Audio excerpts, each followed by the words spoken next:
Welcome to Insights, a series of conversations on topics related to missional leadership.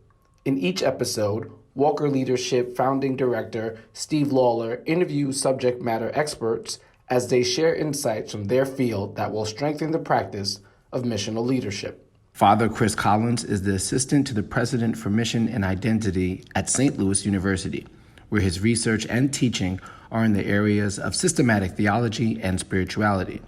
He is the author of 3 Moments of the Day and The Word Made Love. He received both his Master's of Divinity and his STL in Sacred Theology from Weston Jesuit School of Theology in Cambridge, Massachusetts, and his PhD from Boston College. He served as a parish priest on the Pine Ridge Indian Reservation. Thanks for having me, Steve. I'm Father Chris Collins. I'm a Jesuit priest at St. Louis University. My current role is to be the assistant to the president for mission and identity, the Catholic and Jesuit nature of the university, and work especially with faculty and staff to offer opportunities to learn more about those traditions, and then also how that leads out into community engagement too, particularly mission-driven aspects of the university's work, and so kind of convene and stay in touch with people that are particularly active in the community that way. So. Yeah. And we've gotten to know each other through some of the many ways that you're engaged in the community. And I wonder if you could speak to some of the particular gifts or experiences that you bring to that kind of missional work, that way of integrating what we believe with how we live and are in the community, in the world. Sure. I would say one thing coming out of the Jesuit tradition and the spirituality there's if some might be familiar with the spiritual exercises of St. Ignatius of Loyola back from the 16th century. It was a kind of a retreat program, ways to reflect on who I am and who God is and what is the nature of my relationship with God and so on, and how do I live this life out of discipleship in the world. One pretty crucial meditation within the spiritual exercise is the one on the incarnation. And there's a moment where the retreatant is to reflect on, this is after having reflected on the nature of sinfulness, my own sinfulness, the sinfulness in the world, the broken relationships, the divisions, and take the big picture and even spend a few days reflecting on that at every level. And just as you're at the point where you're just confronted with a big mess of violence and hatred and racism and injustice and my own role in all of that, you're then set up to then change the perspective from God's perspective, looking down upon the face of the earth and all of humanity. The 3 divine persons, the Father, Son, and Holy Spirit, looks down upon the face of the earth and sees all of this division and brokenness. What God had made to be in harmony is falling apart. And then there's a conversation that goes on within God and says, we're not going to let this happen, and we're going to do something about it. And to then enter into the world, but in all poverty, all smallness, in the incarnation.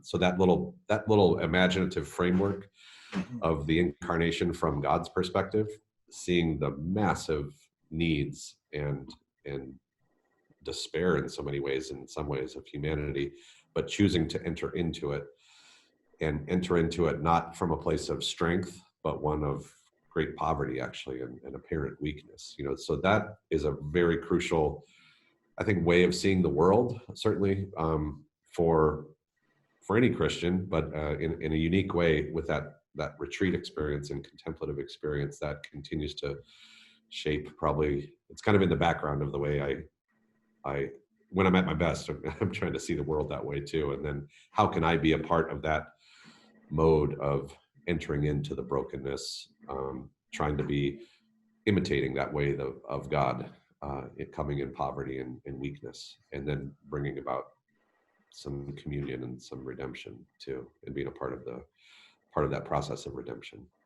So I think that's one pretty key imaginative framework for me, certainly. So as someone who's practiced that and been through the exercises, led the exercises, teach the exercises, are there insights or wisdom that you could share with people who are listening about that entering in the small way as we are called to be God's, hands and feet and eyes and ears and partners in this redemption, this reconciliation, this also prophetic witness, things that you might share with people who are in ministry and facing many of those challenges? Yeah, I guess, for one thing, I also give retreats and then preach and so on at liturgies. And that's one thing that I preach about a lot, probably mostly just to remind myself that this is the story, right? Yeah, This yeah. is the way God operates. When we face big problems in our lives, in our society, in our world, church, and so on, my initial inclination, been probably common for many people, is to come on in strength. We're going to fix this problem, and we're going to just make it work. And sometimes that works, but often that's why I think I preach to myself a lot about reminding myself about what a crazy plan of redemption this is that God has. Like, why would he go about it in such a modest and humble and apparently poor way, and vulnerable, entering in vulnerability into these places, as opposed to trying to come in strength with answers. And so that's just a very different mindset, but it has power. It seems powerless, but of course that has tremendous power, coming into places of of division or need, and not to come in with all the answers, but to come in small, quiet, humble, and listening. And in some ways that's what God is. He speaks his word into the world in the person of Jesus, but he's also listening to the world and the needs, and hears the cry of the poor. So there's also something that has been actually part of my study over time in my theological studies. I did my dissertation on Pope Benedict's theology, Joseph Ratzinger, and what I wrote about was the way he describes the Christian mystery is very much a dialogical framework. That God, all the language in Scripture about God speaking, and then creation comes about. The word is spoken and is made flesh, but the word at the center there suggests obviously a dialogical or a communicative dynamic, right? So I don't just come in with answers and fix things unilaterally. It has to be a kind of a fragile, drawn out process of back and forth dialogue, and that has real practical implications too, obviously. And some of the things that we've been a part of just in the St. Louis area, there's so much listening that's required, and to try to learn both where there are needs, and then also listen to who has gifts. Try to keep learning around the community who's doing what are the strengths there.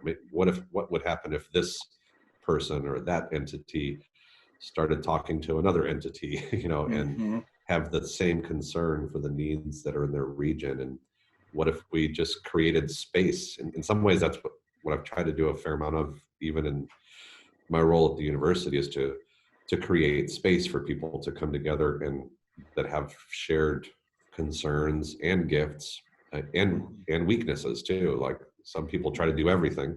Some organizations try to do everything and they can't, but maybe it would be encouraging to bring people together, share a little bit, acknowledge where they're not too good in this aspect of things in their organization, and maybe they could let that go because somebody else is fulfilling that role. But to think about ourselves more, not just as a bunch of isolated entities, especially in the nonprofit world, but to think about it as really a community of different sorts of assets. But it takes time to get people together and have those conversations, build those relationships. But I think over time, there's strength to be able to meet the needs of the society when we do create that space.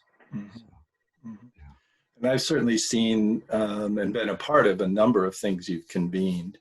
And I wonder, in that particular instance, you talk about entering into those conversations with humility in a way that isn't privileged and I know and I can fix and I have solutions.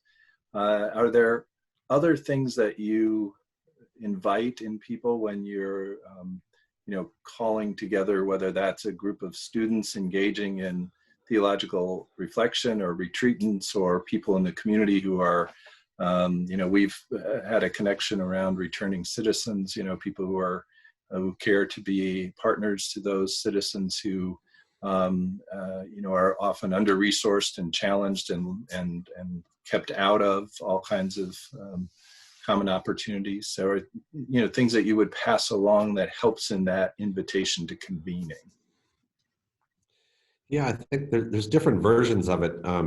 One thing that occurs to me from a very different point of view, more internal to the university, when I've done workshops and retreats and so on for faculty that have interest in learning more about the aims of Jesuit and Catholic higher education. Actually, what I've started to do every time, if we've got a couple of days of a retreat, for example, is before we get into any of the substance of those traditions, I first just ask people to just tell their story. Tell your vocation story. And these are people that are certainly not necessarily Catholic, not believers even necessarily, but have a great integrity and a desire to be a part of this mission. So just asking people to step back and tell the story about how did you end up becoming a chemist, and a chemist in higher education, or a professor of literature or nursing, and it also just humanizes everybody in the group. Yeah.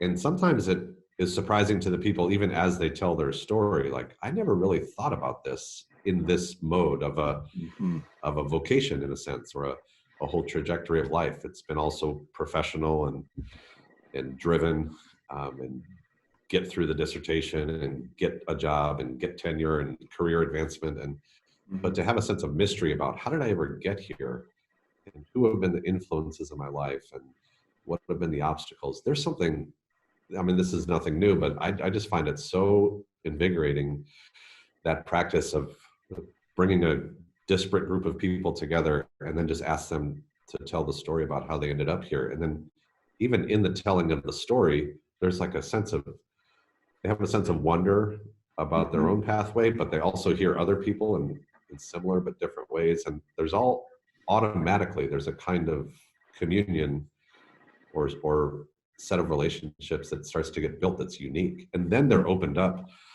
to reflect more on, okay, what is this deeper tradition that we're somehow have found ourselves to be a part of in Catholic or Jesuit higher education. So I just think there's something that being invited to tell that story with a variety of different kinds of people brings us a set of bonds and relationships that's enormously powerful, and then it has its own energy from there on, Yeah.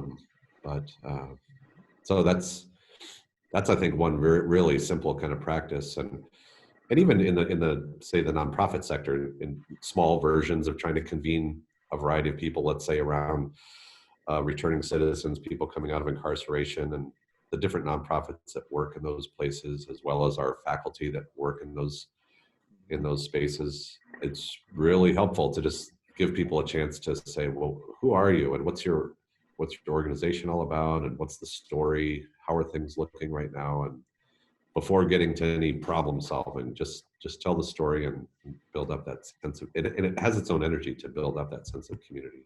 Yeah. So something mysterious about that, but pretty beautiful. Oh, wonderful. So as you continued along in this process, as all of us have continued in this time that is unlike any time we've experienced before, are there any questions or wonders that continue to work their way through your spirit or your thinking that are kind of that continued focus or continued wonder?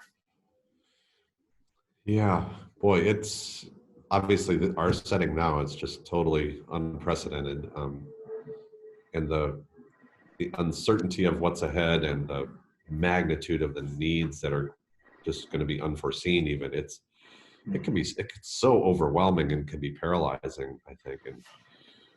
And but in some sense, there are those realities, maybe in uncertainty and huge need, and I don't have the resources to try to meet those needs. That's always the case, right? But it's just so magnified right now.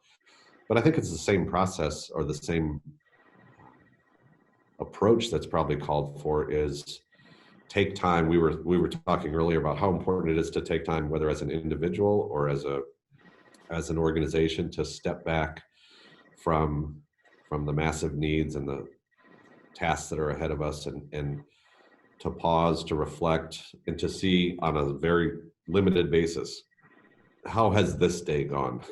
Where have been the graces and the encouragements and the places of gratitude, small interactions with people? There still is life. There still is energy. There are still things to be grateful for.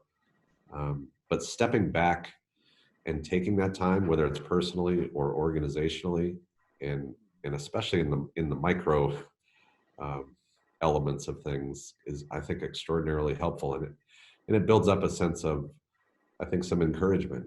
Okay, maybe we can get through the rest of this day, having paused to take stock and allow that reflection has a way of building us up, I think, and clears our vision a little bit, and gets our heads out of the weeds a bit and get a bigger picture, know that we're not alone, and we're not going to be able to do everything, but we can do something, and let's take it one day at a time. It sure seems to me like the one day at a time strategy is going to be called for quite some time. Yeah. But taking those little moments of a pause, I can't think of anything else that is going to be as necessary or as fruitful as that. And it doesn't seem, when you just talk about it in the abstract, it doesn't seem like that's going to accomplish much. But when I do it, there is an energy that comes by taking that opportunity to step back and get rejuvenated, and especially look for where there's grace or encouragement or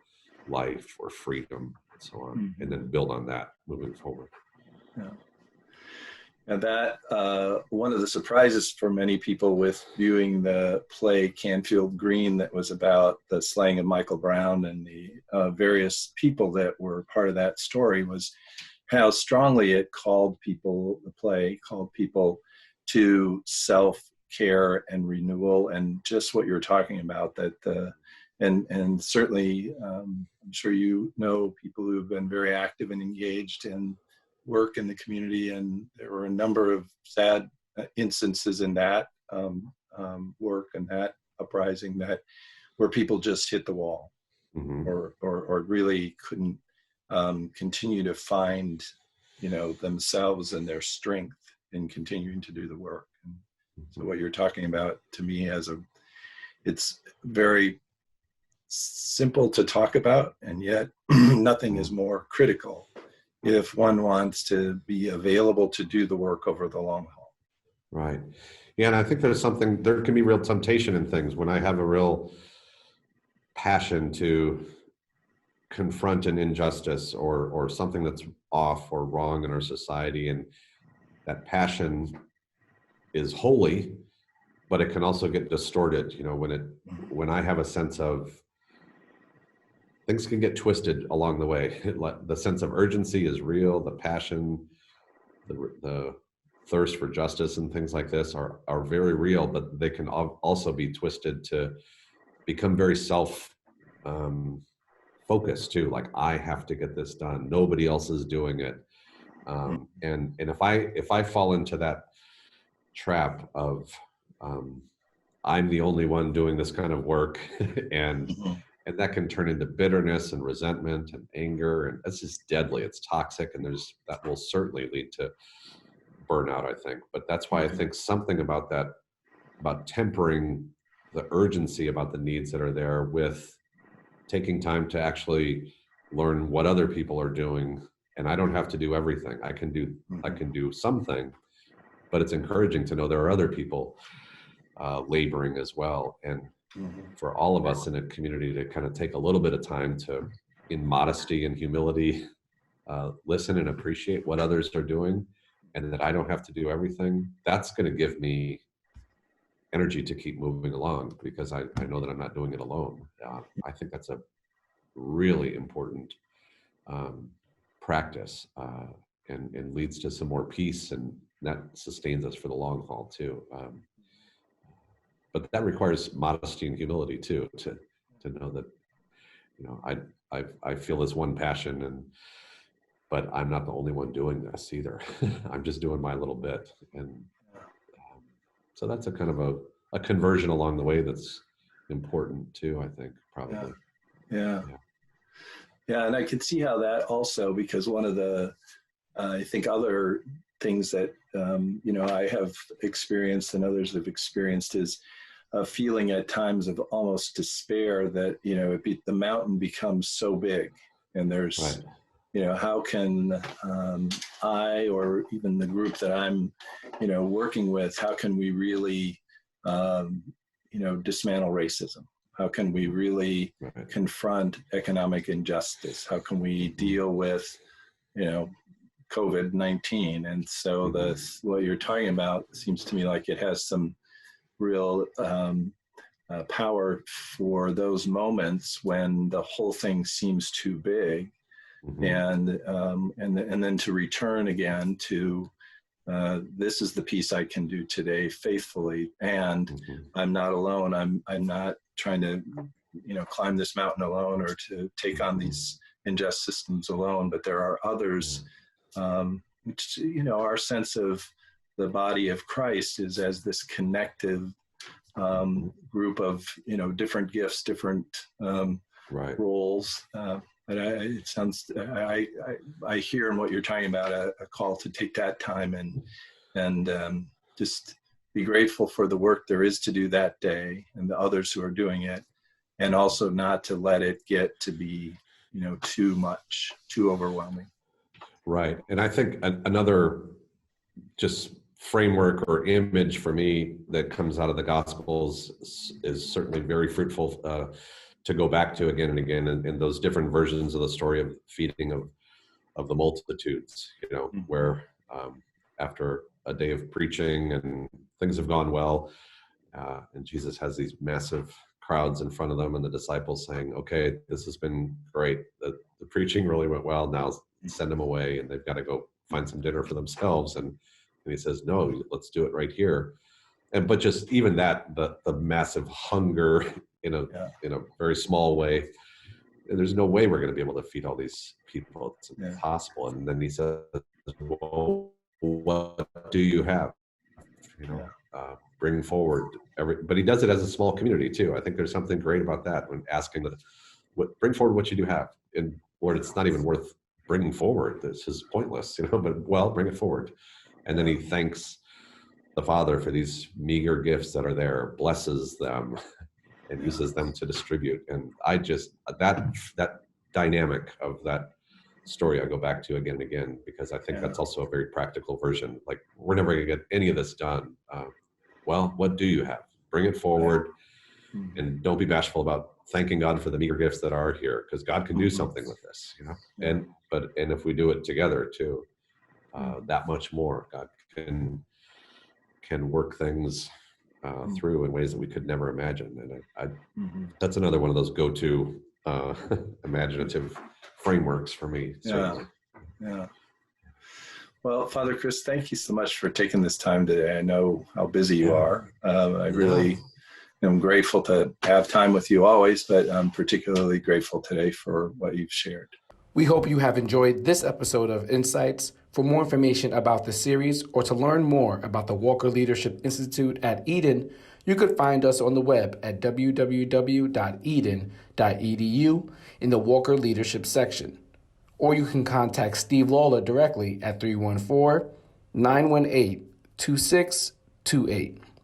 Support for Walker programs is provided by generous participants like you. Information about contributing can be found on the Eden website under Giving.